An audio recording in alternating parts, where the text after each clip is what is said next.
வணக்கங்க. என் பேர் வந்து செல்வராஜ், சமூக ஆர்வலர், 97வது வார்டு கஸ்தூரி கார்டன் பகுதியை சேர்ந்தவங்க. கஸ்தூரி கார்டன் பகுதினா வந்து என்ன அப்படிங்கறத வந்து முதல்ல நான் சொல்லணும். ஏன்னா சில பேர் கஸ்தூரி கார்டன் பகுதி எங்க இருக்கு அப்படிங்கிறது வந்து தெரியாது. ஸோ கஸ்தூரி கார்டன் பகுதியை பத்தி நான் உங்கள்கிட்ட எக்ஸ்பிளைன் பண்ணணும். நம்ம வந்து இந்த சுந்தராபுரம் பகுதியில் வந்து Pollachi main road, Madukkarai main ரோடுன்னு சொல்லுவாங்க. இந்த மதுக்கரை மெயின் ரோடு வந்து டுவர்ட்ஸ் அபிராமி ஹாஸ்பிட்டல் தாண்டி காமராஜ் நகர் phase 1 phase 2 அதுல இருந்து ரைட் சைட்ல எடுத்தோம்னு வச்சுக்கோங்களேன், ஒரு செக் போஸ்ட் இருக்குங்க. அந்த செக் போஸ்ட் ஒட்டி ஸ்ட்ரைட்டா வந்தோம்னா ஒரு ஓட மாதிரி தாண்டி ஒரு மேடு வருங்க. அந்த மேட்டுக்கு ரைட் சைட்ல பார்த்தோம்னா நம்ம கஸ்தூரி கார்டனுங்கிற பகுதி வந்து இருக்குங்க. இதுதான் வந்து கஸ்தூரி கார்டனு.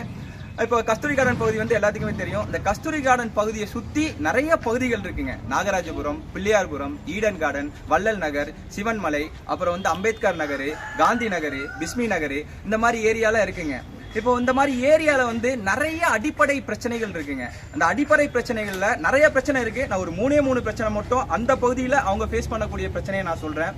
ஒண்ணுங்க, ப்ராப்பரா வந்து பார்த்தோம்னா ஸ்ட்ரீட் லைட் இல்லைங்க. தெருவிளக்கு வந்து பார்த்தோம்னா 2000 குடும்பம் இருக்குன்னா ஒரு 50 தெருவிளக்கு இருந்தா பத்துங்களா? அங்க வந்து பார்த்தோம்னா ஆம்புலன்ஸ் போறதுக்கோ இல்ல ஆம்புலன்ஸ் வர்றதுக்கோ அந்த ஏரியால வந்து தெருவிளக்கு இல்லாதனால அந்த ஏரியா இருக்கிறா இல்லையாங்கிறது வந்து தெரிய மாட்டேங்குது. மக்கள் வந்து பார்த்தோம்னா நைட் நேரத்துல வந்து வெளியில வர்றதுக்கு வந்து ரொம்ப பயப்படுறாங்க. ஏன்னா நைட் நேரத்துல எங்க போய் விழுந்துருவோம், என்ன ஆயிடும் அப்படின்னு சொல்லிட்டு. அடுத்தபடியா ரெண்டாவது விஷயம் என்னன்னா குடிநீருங்க. அதாவது அவங்க குடிக்கக்கூடிய குடிநீர் வந்து பார்த்தோம்னா உப்பு தண்ணியும் சரி நல்ல தண்ணியும் சரி ஒரே பைப்ல தாங்க வருது. அதாவது வந்து பார்த்தோம்னா நல்ல தண்ணியை வந்து பிடிச்சி குடிக்கும் போது அவங்களுக்கு வந்து அந்த அந்த நல்ல தண்ணிக்கு உண்டான அந்த சுவையே கிடையாதுங்க. நிறைய மெடிக்கல் எமர்ஜென்சி வருது அவங்களுக்கு. நிறைய பிரச்சனைகள் வந்து மகளிர் எல்லாம் ஃபேஸ் பண்றாங்க. ஸ்டோன்ஸ் அந்த மாதிரி பிரச்சனைகள் எல்லாமே ஃபேஸ் பண்றாங்க. மூணாவது விஷயம் வந்து பார்த்தோம்னா அவங்களுக்கு வந்து இந்த நம்ம குளிக்கிற தண்ணி, பாத்திரம் கழுவுற தண்ணி எல்லாம் இருக்கு இல்லைங்களா, அது ப்ராப்பரா டிச் இல்லாதனால அவங்களுக்கு எல்லாமே வந்து பார்த்தோம்னா வந்து ஸ்ட்ரீட்ல போயிட்டு இருக்குங்க. ஸோ அடிப்படையா வந்து நம்ம அந்த டிச் எல்லாம் கட்டி கொடுத்தோம்னா வந்து இந்த பிரச்சனைகள் இருந்து சொல்லணும்னா நிறைய பிரச்சனைகள் இருக்குங்க. ஸோ இந்த 3 பிரச்சனையை தான் வந்து பார்த்தோம்னா அங்க இருக்கக்கூடிய மக்கள் வந்து அதிகமா வந்து ஃபேஸ் பண்றாங்க. இப்போ வந்து கஸ்தூரி கார்டன் பகுதிக்கு வரேங்க. கஸ்தூரி கார்டன் பகுதி வந்து பார்த்தோம்னா கிட்டத்தட்ட வந்து 11வது நிதிக்குழு திட்டத்தின் அடிப்படையில் வந்து கொடுக்கப்பட்ட 591 வீடுங்க.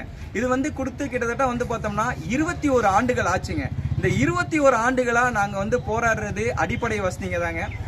ஒரு உதாரணத்துக்கு சொல்லணும்னா போன வருஷம் பிப்ரவரி மாசம் 2025ல கிட்டத்தட்ட வந்து நிறைய மனுக்கள் கொடுத்துருக்கோம். இங்க இந்த 20 வருஷத்துல நம்ம கஸ்தூரி கார்டன் பகுதிக்காக நிறைய மனுக்கள் கொடுத்துருக்கோம். அதுல வந்து பார்த்தோம்னா போன வருடம் வந்து 2025ல நாங்க வந்து நம்ம டவுன்ஹால்ல இருக்கக்கூடிய மாநகராட்சி ஆபீஸ்ல வந்து கஸ்தூரி கார்டன் பகுதியில் இருக்கக்கூடிய பொதுமக்கள் எல்லாருமே சேர்ந்து போய் ஒரு பெட்டிஷன் கொடுத்தோம். இந்த மாதிரி வந்து இங்க அடிப்படை வசதிகள் இல்ல, இந்த மாதிரி கஷ்டப்படுறோம் அப்படின்னு சொல்லிட்டு. அப்போ வந்து பார்த்தோம்னா நம்ம ஒரு பேட்டி கொடுத்திருந்தோம். அத்திப்பட்டி கிராமம் அப்படின்னு சொல்லிட்டு இந்த பகுதியை வந்து நாங்க சொல்லியிருந்தோம். அதிகாரிகள் எல்லாருமே வந்தாங்க. பிப்ரவரி மாசம் வந்தாங்க. யாராவது வந்தாங்கன்னு சொல்லிட்டு பார்த்தோம்னா நம்மளுடைய கமிஷனர் அவர் Sivaguru Prabakaran sir, deputy mayor Vetri Selvan sir, அப்புறம் வந்து பார்த்தோம்னா ஏசி சார் குமரன் சார், அப்புறம் ஸ்லம் போர்ட்ல இருந்து வந்து பார்த்தோம்னா அதிகாரிகள் எல்லாமே வந்திருந்தாங்க. வந்துட்டு என்ன பிரச்சனை அப்படின்னு சொல்லிட்டு எல்லாமே ஆராய்ந்து சரி இதுக்கு உண்டான தீர்வை வந்து நாங்க பண்றோம் அப்படின்னு சொல்லிட்டு இமிடியேட்டா அவர் என்ன பண்ணாருன்னா நம்ம சிவகுரு சார் வந்து கமிஷனர் வந்து ஒரு 18 லட்சம் ரூபாய் ஃபண்ட் ஒதுக்கி அவங்க வந்து பார்த்தோம்னா முதல் அது வந்ததுக்கு உண்டான ஒரு விஷயமா வந்து ஒரு தார் ரோடு போட்டு கொடுத்தாங்க. பள்ளிவாசல் ஒட்டி ஒரு தார் ரோடு போட்டு கொடுத்திருப்பாங்க லென்த்தா. அடுத்தபடியா வந்து பார்த்தோம்னா ஒரு 5.5 லட்சம் ரூபாய் செலவு பண்ணி இங்க ஒரு போர் ஒன்று போட்டு கொடுத்திருக்காங்க. அடுத்தபடியா வந்து பார்த்தோம்னா பின்னாடி வந்து ஒரு சிசி ரோடு போட்டு கொடுத்திருக்காங்க. இந்த 3 விஷயம் பண்ணியிருக்காங்க. அப்ப வந்து பார்த்தோம்னா அங்க இருக்கக்கூடிய வந்து பார்த்தோம்னா டெப்டி மேயர் அவர் சொன்னாரு கஸ்தூரி கார்டன் பகுதிக்கு மட்டும் ஒரு 2.5 கோடி ரூபாய் ஃபண்ட் ஒதுக்கி இருக்கோம். கண்டிப்பா வந்து இங்க வந்து நிறைய நல்ல விஷயங்கள் வந்து நாங்க பண்ணி கொடுப்போம் அப்படின்னு சொன்னாருங்க. அதன் அடிப்படையில வந்து பார்த்தோம்னா இப்ப வரைக்கும் அந்த 2.5 கோடி ரூபாய் ஃபண்டை வச்சு அவங்க என்னென்ன வேலைகள் செஞ்சிருக்காங்கிறது வந்து எங்களுக்கு தெரியாதுங்க. இப்ப இந்த கஸ்தூரி கார்டன் பகுதியில் வந்து யூஜிடி கனெக்ஷன் வந்து பெண்டிங்ல இருக்குங்க. கிட்டத்தட்ட வந்து பார்த்தோம்னா யூஜிடி கனெக்ஷன் வந்து பார்த்தோம்னா அதுக்கு உண்டான எல்என்டி காரங்க வந்து இந்த வேலையை பண்ணிட்டு இருக்காங்க. இந்த வேலையை வந்து பார்த்தோம்னா எல்லா வேலையும் முடிச்சிட்டாங்க. லைவ் கனெக்ஷன் மட்டும் தான் கொடுக்கணும். இந்த லைவ் கனெக்ஷன் கொடுக்காம இப்ப வந்து அதை வந்து தட்டி கழிச்சிட்டு இருக்காங்க. இன்னும் வந்து எங்களுக்கு லைவ் கனெக்ஷன் கொடுக்கல. ரெண்டாவது விஷயம் இங்க கிட்டத்தட்ட வந்து 33 கட்டு இருக்குங்க. 33ல இருந்து 35 கட்டு இருக்கு. இந்த 35 கட்டுக்கும் காங்கிரீட் ரோடு போட்டு தரேன்னு சொல்லியிருந்தாங்க. இன்னும் காங்கிரீட் ரோடு வந்து எங்களுக்கு போட்டு கொடுக்கலீங்க. அதாவது நாங்க எப்படி இருந்தோமோ அந்த மாதிரி வந்து அந்த சூழ்நிலையில தான் இப்பவும் இருக்கும். ஆனா இப்போ என்னன்னா வந்து கிட்டத்தட்ட 382 வீட்டுக்கு வந்து பார்த்தோம்னா நாங்க வந்து வரி கட்டிட்டு இருக்கோம். இங்க 591 வீட்ல 382 வீட்டுக்கு வந்து வரி கட்டிட்டு இருக்கோம். நாங்க வரி புக்கு கொடுங்க. இதுதான் வந்து பார்த்தோம்னா நாங்க வந்து ப்ராப்பரா கட்டக்கூடிய வரி புக்கு. இப்போ வந்து பார்த்தோம்னா நாங்க வரி கட்டிட்டு இருக்கோம், வீட்டு வரி கட்டிட்டு இருக்கோம். ரெண்டாவது யூஜிடி வரிங்க.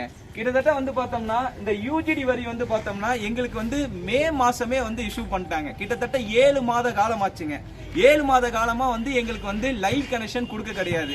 நாங்க இன்னும் யூஜிடி டாக்ஸ் வந்து இன்னும் பே பண்ண கிடையாது. ஆனா லைவ் கனெக்ஷன் கொடுத்துட்டாங்கன்னா இமிடியேட்டா நாங்க பண்ணிடுவோம். ஆனா வந்து புக்கு கொடுத்ததோட சரிங்க, இன்னும் எங்களுக்கு லைவ் கனெக்ஷன் வந்து கொடுக்கலைங்க. இது வந்து பார்த்தோம்னா நிறைய அதிகாரிகள் வந்து இருக்கீங்க, நிறைய தன்னார்வலர்கள் இருக்கீங்க, மக்களுக்காக சேவை செய்யக்கூடிய நபர்கள் எல்லாருமே இருக்கீங்க. நாங்க சொல்றது என்னன்னா, ராமன் கூட வந்து 14 ஆண்டுகள் தான் வந்து வனவாசம் வந்து போயிருந்தாரு. ஆனா எங்க கஸ்தூரி கார்டன் மக்கள் வந்து பாத்தீங்கன்னா கிட்டத்தட்ட 20 ஆண்டுகளா வந்து இந்த வனவாசத்தை வந்து அனுபவிச்சுட்டு இருக்கோம். ஒரே வீட்டுக்குள்ள செப்டிக் நாத்தத்தோட சாப்பாடு சாப்பிட்டுக்கிட்டு, அடிப்படை வசதிகள் இல்லாம, டிச்சு வெளியில நிறைஞ்சு புழு ஊறிக்கிட்டு, செப்டிக் தண்ணி நிறைஞ்சு வெளியில வந்து இந்த மாதிரி ஏகப்பட்ட பிரச்சனையில வந்து நாங்க பாதிக்கப்பட்டிருக்கோம். ஸோ இதுல வந்து பார்த்தோம்னா மக்களுக்காக வேலை செய்யக்கூடிய அதிகாரிகள் வந்து நிறைய பேர் இருக்கீங்க. இந்த வீடியோ நீங்க பார்த்துருந்தீங்கன்னா உங்களோட அந்த இரு கையை எடுத்து நான் கும்பிட்டு கேட்டுக்கிறேன். ஸோ இங்க இந்த வீடியோ பார்க்குற அதிகாரிகள் தயவு செஞ்சு வந்து கஸ்தூரி கார்டன் பகுதியை ஆய்வு செஞ்சு இங்க கொடுக்கக்கூடிய லைவ் கனெக்ஷன், யூஜிடியோட லைவ் கனெக்ஷனை கொடுத்து எங்க பகுதிக்கு வந்து சிசி ரோடு போடுற மாதிரி மிக தாழ்மையோட கேட்டுக்கிறேங்க. நன்றிங்க.